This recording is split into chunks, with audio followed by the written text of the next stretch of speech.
Hey, what's up? My name is Jonathan Fink, and I'm an author, and this is my audiobook series. Today we're going to read The Republic Baseball League, Volume 1, Chapter 15, The Class Project.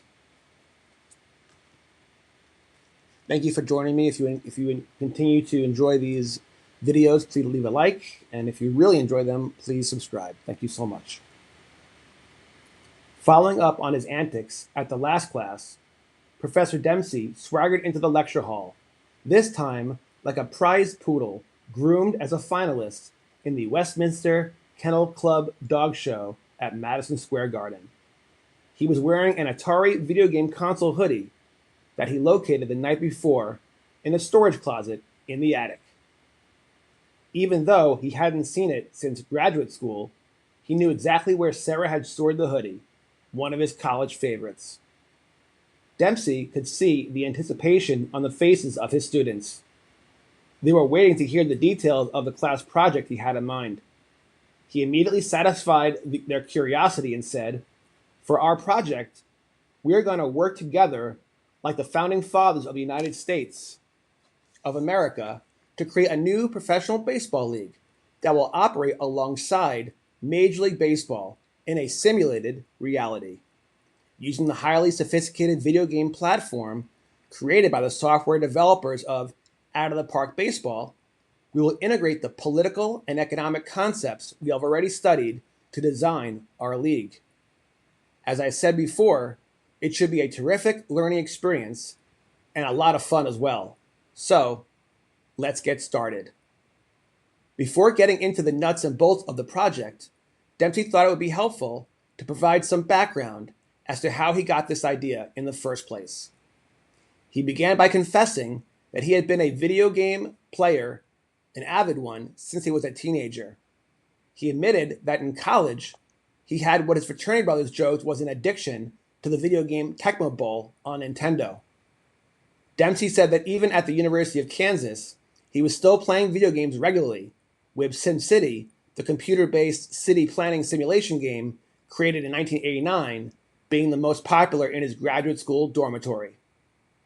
Dempsey probably didn't know at the time, but SimCity was in many ways, in many respects, an experimental economic experience. A player, in the role of the city mayor, controlled the direction and economics of the game. On the outline of a blank map, the mayor could build roads, parks, bridges, and highways. He could erect office and apartment buildings, fire stations, airports, and even a baseball stadium. As time passed, the economy of the simulated city would evolve and grow, helped by the collection of taxes generating revenue and by careful budgeting and focused urban planning directed by the player. As the city continued to mature, the player could add additional buildings, such as a home for the mayor or a courthouse. He could also add to the city's infrastructure, including electricity, water, and even waste management. The residents of SimCity, known as Sims, were happy when the city prospered and the economy was strong. They became disgruntled if, in their view, an inappropriate decision was implemented, such as building a coal-fired power plant adjacent to their neighborhood. While marketed as a city planning simulation game, SimCity provided a platform for experimenting with both political and economic systems. A player learned important economic concepts, such as supply and demand, and the benefits of planning and budgeting, valuable skills for anyone to learn and master. If a player did not manage his or her city well, it could go bankrupt, and its Sims might move to other cities. Perhaps the most important lesson learned from SimCity was that everything in a society is interconnected. A decision made in one area of the society often impacted another. SimCity was a groundbreaking video game on many levels. It became one of the most influential of its time, and for decades was embraced by the educational community as an engaging video game that provided a powerful learning experience that taught useful, problem-solving skills through imaginative gameplay. It also precipitated the creation of The Sims, a spin-off that became one of the best-selling video games of all time. In this game, a player created and controlled a virtual person, his or her own avatar. Dempsey told his students that he loves SimCity and The Sims. However, his all-time favorites were baseball simulation video games. Those were the games he played the most. With that as background, he gave the class a tutorial on those games. According to Dempsey, the biggest leap in the evolution of baseball simulation video games occurred in 1984, when Micro League Baseball was released to be played on desktop personal computers. This was a game changer because it was one of the first video games in which the creators obtained a Major League Baseball license. This allowed the developers to feature MLB teams in the games. The creators also negotiated a license with the Major League Baseball Players Association, which allowed the video game to use the likeness of actual professional ball players. A Micro League Baseball player became a team's general manager, controlled the front office and the manager in the dugout, and influenced decisions made during live, simulated games. In its original version, the game included 20 MLB teams, all selected from their glory years, such as the 1927 New York Yankees, the 1955 Brooklyn Dodgers, the 1969 New York Mets, and the 1980 Kansas City Royals. Future iterations of the software saved the results of each game and compiled statistics for every team and every player. Micro League Baseball dominated the baseball simulation video game scene for more than a decade. However, as Dempsey pointed out, creative destruction arrived in 1999. That's when Out of the Park Baseball, known as OOTP, was released. This new video game represented a giant leap in technological innovation and made Micro League Baseball obsolete. Out of the Park Baseball featured the most advanced and realistic simulation engine available and incorporated modern statistical analysis. The in-game artificial intelligence produced highly realistic statistical output and tracked the most detailed and sophisticated baseball statistics. All that data was available at the fingertips of a player, together with multiple viewing and sorting options to evaluate teams and ball players. In addition, the game featured a database which functioned like a baseball encyclopedia, retaining a complete history of statistics related to every game ever played. Dempsey had set the stage with his descriptions of SimCity and Micro League Baseball. He followed that with an in-depth operating details of Out of the Park Baseball.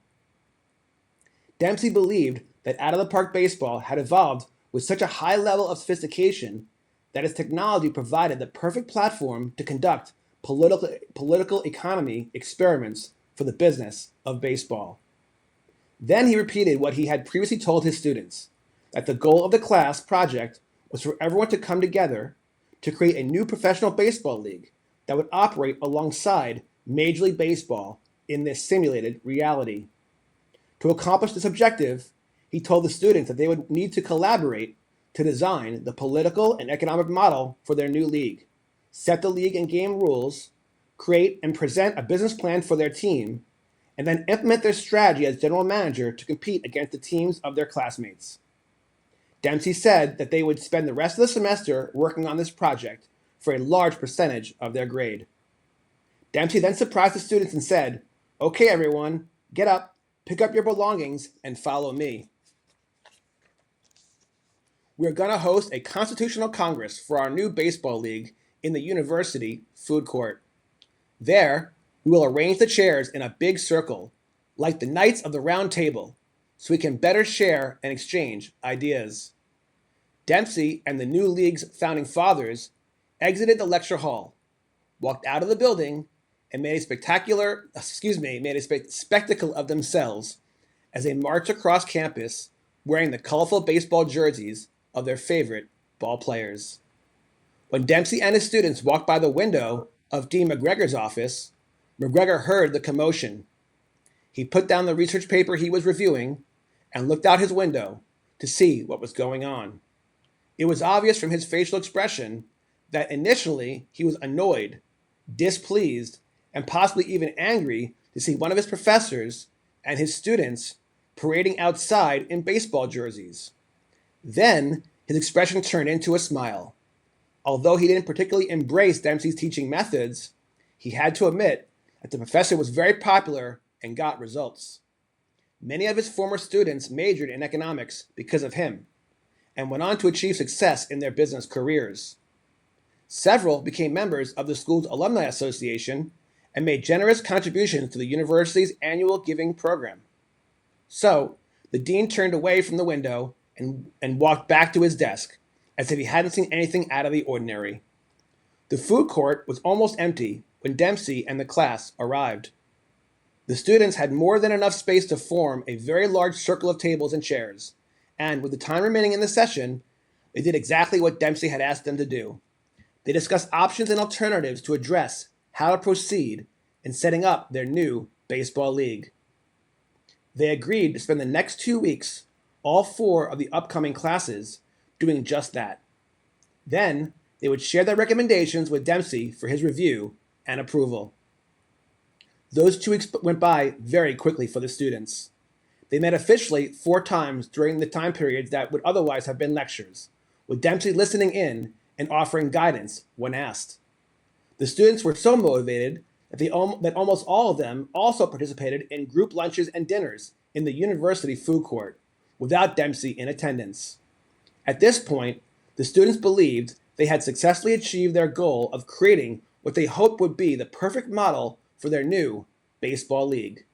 They agreed that they were ready to share their conclusions with the professor. That night before class, the students met for a special after-hours session. At evening's end, they elected Rachel president of the league, Corey its vice president, and RJ its chief technology officer. As president, Rachel was assigned the task of making the group's presentation to Professor Dempsey. As CTO, RJ was assigned the more difficult task of designing a computer application for the students to use to vote, to tabulate and retain team and individual statistical data, and to chronicle all of the league's activities.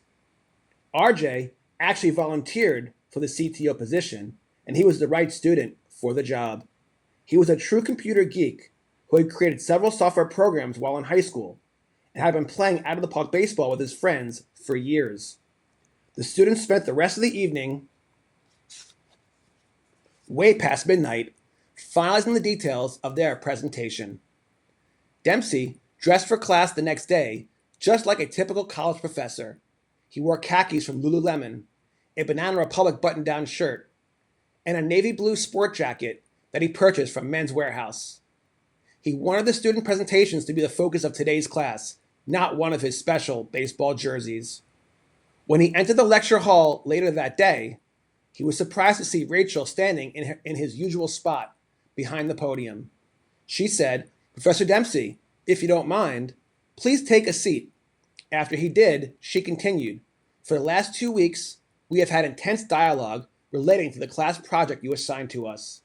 So, on behalf of the entire class, and as its duly elected president, I would like to present to you the principles and rules of our new baseball league." Then Rachel read from the summary that had been prepared the night before. The league will operate based on the principles of a constitutional republic. It will embrace a direct democracy voting system to govern. It will incorporate an economic model based on conscious capitalism. The league will be self-governing. It will form a judicial government with a president, a vice president, team representatives, and maintain a league court of 5 members to settle all disputes between teams and the league. The president, vice president, chief technology officer, and members of the league court will serve 1-year terms with a 3-year term limit. All votes will need a 2/3 majority of all members to pass. The league will initially have 1 division. Each division will consist of 17 teams. New divisions and teams may be added as needed as the league expands in the future. The league will utilize a promotion and relegation system. After each season, 3 teams will move up and 3 teams will move down divisions. Teams will play a 162-game schedule consisting of week-long multi-game series against each opponent. Each team will have a roster of 25 players and 15 players on reserve. Teams will be permitted to trade with each other, including players on injured reserve or on suspension. There'll be no team salary cap, no luxury tax, and no minimum player salary. There'll be no minimum league system or affiliation. There'll be no minor league system or affiliation. There'll be no trade deadline. The rules of Major League Baseball from the 1960s will be applied. For example, there'll be no designated hitter. A relief pitcher will need to face only one batter before a mound visit or a pitcher substitution. Doubleheaders will consist of 2 full 9-inning games, and a runner will no longer start on second base during extra inning games. With regard to league financials, there will be no visitor team gate revenue sharing, no national media contract, and each team will be able to negotiate its own local media deals. Team owners will have total control of their budgets. They will set pricing for tickets, merchandise, and concessions, and will be responsible for financial decisions regarding player development and scouting. Every player will be eligible for free agency at the end of each season, will be permitted to negotiate his or her own contract, including opt-out clauses, and will be able to sign a contract for any length at any price with any team. The player arbitration process will be abolished. The league will implement the 10-5 rule, trade rule, and permit veterans to veto trades. The Rule 5 draft will be eliminated. The amateur draft will be abolished. A new team will be permitted to join the league only at the end of each season. Just like European soccer leagues, newly admitted teams will begin play in the bottom division. Each team will be given $10 million in the bank for starting the simulation. When Rachel finished her presentation, she looked at Professor Dempsey with a big smile on her face. She said that the class was open to his suggestions, and even open to suggestions from his knowledgeable friends at the barbershop. Dempsey believed the students did a great job and replied that no additional input from him or anyone else would be necessary. He continued that it was now time for his students to formalize the league's constitution, develop the computer app, select their teams and players, and begin competition. Then he added, "I have taken the liberty of setting up an out-of-the-park baseball account for each of you. Now let's get started and have some fun." Rachel said, "Not quite yet, Professor Dempsey. There's one more important issue still pending on the league's voting docket. We haven't decided on the name of our new baseball league." Another spirited class debate began.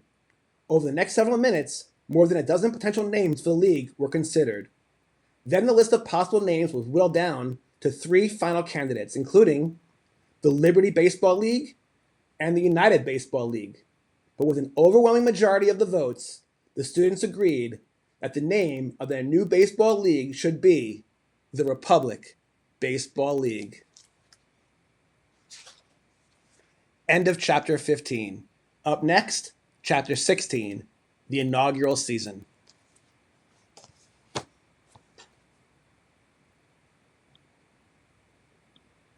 Thank you for watching. Thank you for your support. I hope you're having fun as much as I am. You guys take care. God bless. This month, we have some great sports card stories from across the U.S. and talk to an author from nearby Leawood, Kansas, who has written a book about returning to collecting after 3 decades away. My day job is I'm a financial advisor, so I've been investing for over 20 years. In a way to express my love for the hobby, I decided, what if I write an investment book, Sports Card Collectors Club, and treat the stock market the same way I would treat the card market. And so I thought, well, how would a day trader invest in cards? How would a venture capitalist buy and sell cards? How would a hedge fund do it? As I would go through my trials and tribulations, I realized that for as much fun as I was having investing, there was something missing. And one day I was watching the Royals game on television, and it was a rain delay. And the Card Life television show came on. I was watching that episode, I was watching Matt Strom open cards and rip packs, and I started getting the warm, fuzzy feeling. I said, this is what I want to be doing. I want to get back to really collecting and ripping cards and building sets. And that's where the story of my book has changed. I go from investing back to collecting. I'll also open a variety of boxes from different sports. So he hit the home run off me in like the 7th inning. And then in the 8th inning, JT hit a double, so he's standing on second. And Mason Wynn asked him, he's like, hey JT, he's like, I heard Strom collects cards of guys that take him deep. He's like, does that mean he's gonna send me over a couple cards to sign tomorrow? And after the game, we had won. I mean, winning is the only thing that's important to me. So it's like, I was good after the game, whatever, and JT comes up to me and he's like, hey Stromy, he was really genuine. Like he wasn't taking shots. And I'm like, what are you talking about? He's like, well, when I got to second, Mason asked if you're gonna send a card over for him.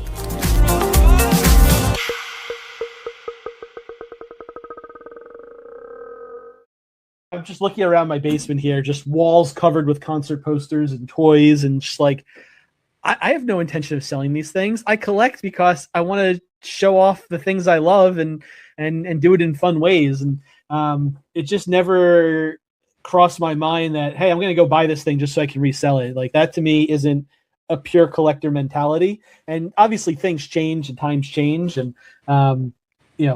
in order for things to survive right now, you have to have that sort of chase for something valuable. Yeah, it needs to be a circus. You know what? The truth is, I actually watched the live stream on eBay Live with Ken Golden and Logan Paul. They ripped a box of 86 Flair and a box of Series 1 Pokemon. And you know what? Yeah, It was very entertaining. They're both polarizing characters. I thought it was entertaining. But you know what? After every pull, they immediately are showing the value. And it begs the question, are we creating, not we, is the industry creating a gambling culture which has a real downside? It already has. Right. Not created. It's here. Yeah, and that's a concern. I guess for me, I hope to be an influence where we focus more on collecting, because you know what, when markets crash, collectors don't get hurt at all. Because the Sandy Koufax you bought that because it makes you feel good. It brings back good memories. Said this one traded for my first big win. Jonathan Fink on the line tonight.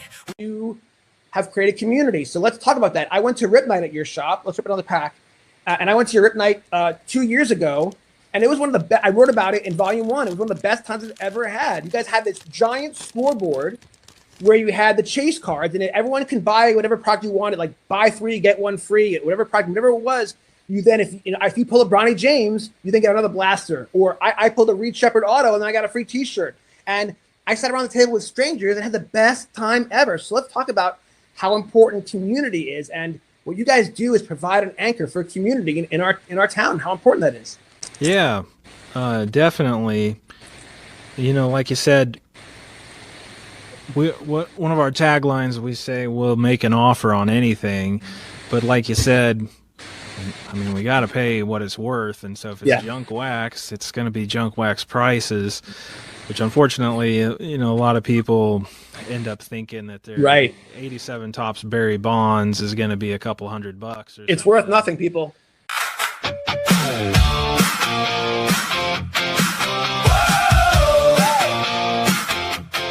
Brand and notoriety. And so when you're pitching these stories to these athletes, like I've reached out to a couple of different athletes about writing a potential article about their collections and having them kind of share their story. And it's like, yes, like I write for collectibles on SI, which is under the Sports Illustrated umbrella. It does carry weight. Like it does, people recognize that brand. It is important. And so I'm super grateful that I've been given the opportunity to write for that staff. The top segment that was done by you on you was so well produced, right? Did all that come from the conversation you had with Michael Rubin? Is that how that put you on the map to such an extent that all those opportunities happened? How did that happen? Did you get a call one day? Said this one traded for my first big win. Jonathan Fink on the line tonight with a pack in hand and a story that bites. I didn't even collect when I was 3 years old, like when this card came out, but he just pulled a good one. Roman Anthony, from Dempsey, I love Wichita State. Yeah. I would have been thrilled if he went to Tulane, but his parents have roots in Nebraska. So for him, it was coming home. And so Nebraska got a good one. And so I'm not surprised that program's on the rise, because they got a great stadium, they have great resources, they got a great fan base with people like you, and their recruiting is fantastic. They're finding the talented kids. So yeah, in fact, the Big Ten. So yeah, Will Bolt, the head coach, he actually played at Nebraska when I was traveling with the Nebraska team in the late 90s. He was down at Texas A&M when I worked at Texas A&M. Rob Childress is the pitching coach, and I was on the hiring committee that hired him away from Nebraska to come down at Texas A&M, and they're thrilled that he's back here in Nebraska. He's a genius. The number of players in pro ball right now that went through Rob Childress. So he'll be He'll be under good guidance when he gets up here to Nebraska. They're good people. One kid found a mantle in the rain. One old friend came back with the same old chain. Talk to me about the reaction of the players, the other players, when they see this bat putter. Are they flipping out? They freak out when they see it? And they see it and they're like, they just stop. Yeah, let's go. Yeah. So the reason why I asked that question is because I had that experience literally yesterday. So when I first got the bat putter, I think I bought it 6 months ago, and it's customized for the Republic Baseball League, which is so cool. And now I realize, now that I love it so much, and I got to use it yesterday, I'm like, I got to start buying them for different people. Like, anyone's a guest on my show, they're gonna get a bat putter, okay? Yeah. But the point is, I never use it because I thought it was too sacred to me. I keep it in my office like a sacred shrine. It means so much to me. But then I was like, after watching all these videos and stuff like that, I'm like, you know what? There's this indoor amazing place in Kansas City called Tap-Ins. Okay, they have an outdoor putt, but also indoor. And depending on the weather, the whole thing, it's amazing atrium, and it's become a successful business. Yeah. And I was like, you know what? That's a perfect. It was a hot day. I'm like, it's a perfect thing to do. So my buddy Paul Greenwood, who I featured in my first book, we went and played around. And when I showed up with this bat putter, people were freaking out. They were literally losing their minds, and that's when I realized. So then, and then, by the way, it was a Sunday, middle of the day, hot as heck. I want to see how it gets made, but you probably do actually. I want to see if there's quality control testers there. But you know, attention! If anyone in the tops is watching, Grip and Rip we want to get invited to a tour at a factory. The two of us. I told them I would work for free. Right. I would work absolutely free. I want to see how their stuff's made. Yeah, I'm curious. But like collation is like I'm sure there's a bunch of engineers that sit around and design. Got some breaking news for you. Yeah. Slab just texted me. No way. What do you say? Looks like this is the first year to hear it. Who is that? Right. Let me see here. Breaking news. Grip and Rip. Breaking news.